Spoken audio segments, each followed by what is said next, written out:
सोचिए कि आपने एक टूर पैकेज बुक किया। अब आपको क्या क्या मिला? होटल, फ्लाइट, टैक्सी, घूमने की जगहें और साथ ही स्टाफ का व्यवहार, गाइड की जानकारी, होटल की सर्विस और पूरे सफर का अनुभव। यही वजह है कि टूरिज्म ऑफर किसी एक प्रोडक्ट या केवल सर्विस का नाम नहीं है, बल्कि दोनों का बेहतरीन मिश्रण है। यही कारण है कि टूरिज्म इंडस्ट्री को समझने के लिए हमें पहले प्रोडक्ट और सर्विस की कुछ मूल विशेषताओं को समझना पड़ता है।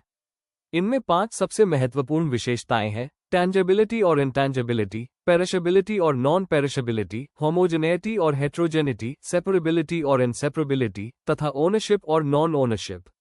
आइए इन्हें आसान भाषा में समझते हैं। 1. टैंजिबिलिटी और इंटैंजिबिलिटी। सबसे पहले बात करते हैं टैंजिबिलिटी की। टैंजिबिलिटी का मतलब है ऐसी चीज जिसे हम देख सकें, छू सकें, महसूस कर सकें, सूंघ सकें या चख सकें। जैसे अगर आप कोई मोबाइल खरीदते हैं तो उसे हाथ में पकड़कर देख सकते हैं, कपड़े पहनकर देख सकते हैं, जूते पहनकर उनका आराम महसूस कर सकते हैं, किसी परफ्यूम की खुशबू सूंघ सकते हैं और खाने का स्वाद चख सकते हैं। यानी खरीदने से पहले ही आप उसकी क्वालिटी का अंदाजा लगा सकते हैं। लेकिन अब बात आती है इंटैंजिबिलिटी की। सर्विसेज को आप खरीदने से पहले छू या देखकर पूरी तरह नहीं समझ सकते। उदाहरण के लिए, अगर आपने किसी होटल की बुकिंग की है तो असली अनुभव आपको वहां जाकर ही मिलेगा। स्टाफ का व्यवहार कैसा होगा, सर्विस कितनी अच्छी होगी, आपको कितना आराम मिलेगा, ये सब केवल अनुभव किया जा सकता है। टूरिज्म में यही सबसे खास बात है। इसमें कुछ चीजें टैंजिबल होती हैं, जैसे होटल का कमरा, फ्लाइट की सीट या टैक्सी। लेकिन असली खुशी, शांति, यादें, रोमांच और यात्रा का अनुभव पूरी तरह इंटैंजिबल होता है। इन्हें देखा नहीं जा सकता, केवल महसूस किया जा सकता है। यही कारण है कि टूरिज्म एक साथ प्रोडक्ट भी है और सर्विस भी। 2. नॉन पेरिशेबिलिटी और पेरिशेबिलिटी। अब समझते हैं नॉन पेरिशेबिलिटी और पेरिशेबिलिटी। नॉन पेरिशेबल प्रोडक्ट वह होता है जिसे कुछ समय तक स्टोर करके रखा जा सकता है। जैसे कार, फ्रिज या फर्नीचर महीनों तक रखा जा सकता है और बाद में भी बेचा जा सकता है। लेकिन कुछ चीजें जल्दी खराब हो जाती हैं, जैसे दूध, फल या तैयार भोजन। इन्हें ज्यादा समय तक नहीं रखा जा सकता। इन्हें पेरिशेबल प्रोडक्ट्स कहते हैं। अब सर्विसेज की बात करें तो लगभग सभी सर्विसेज पेरिशेबल होती हैं।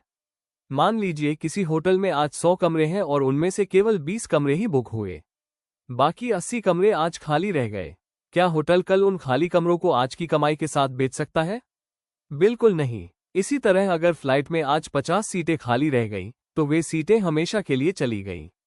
उन्हें कल दोबारा नहीं बेचा जा सकता। इसीलिए होटल के कमरे, एयरलाइन सीटें और ट्रेन की सीटें पेरिशेबल मानी जाती हैं। यही वजह है कि टूरिज्म इंडस्ट्री में डिमांड और सप्लाई का सही संतुलन बनाए रखना बहुत जरूरी होता है। 3. होमोजेनिटी और हेट्रोजेनिटी। अब बात करते हैं होमोजेनिटी और हेट्रोजेनिटी की। होमोजेनिटी का मतलब है कि हर प्रोडक्ट एक जैसा हो। उदाहरण के लिए, किसी फैक्ट्री में बनने वाला एक साबुन आज बने या 6 महीने बाद उसकी गुणवत्ता लगभग एक जैसी रहेगी।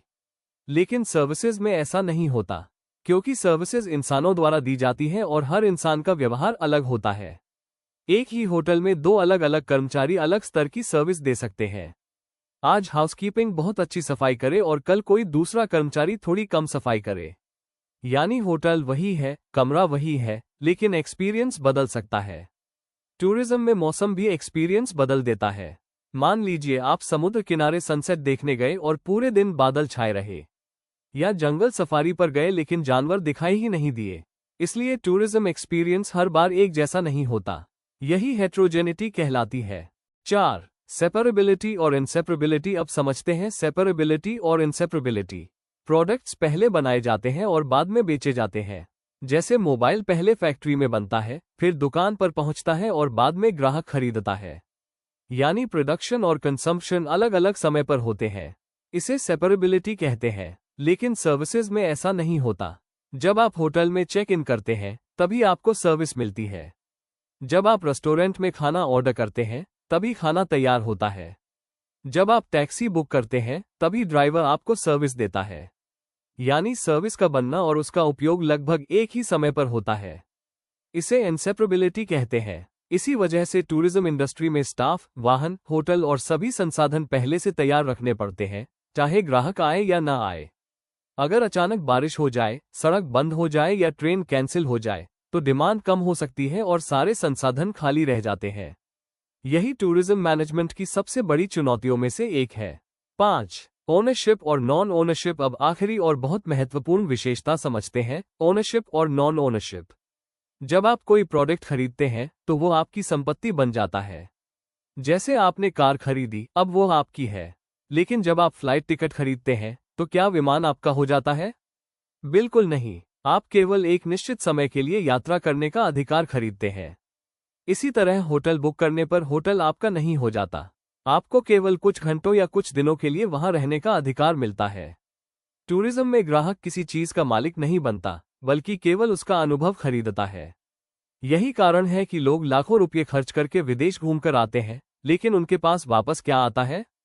सुंदर यादें, तस्वीरें, वीडियो, अनुभव और कुछ यादगार सामान।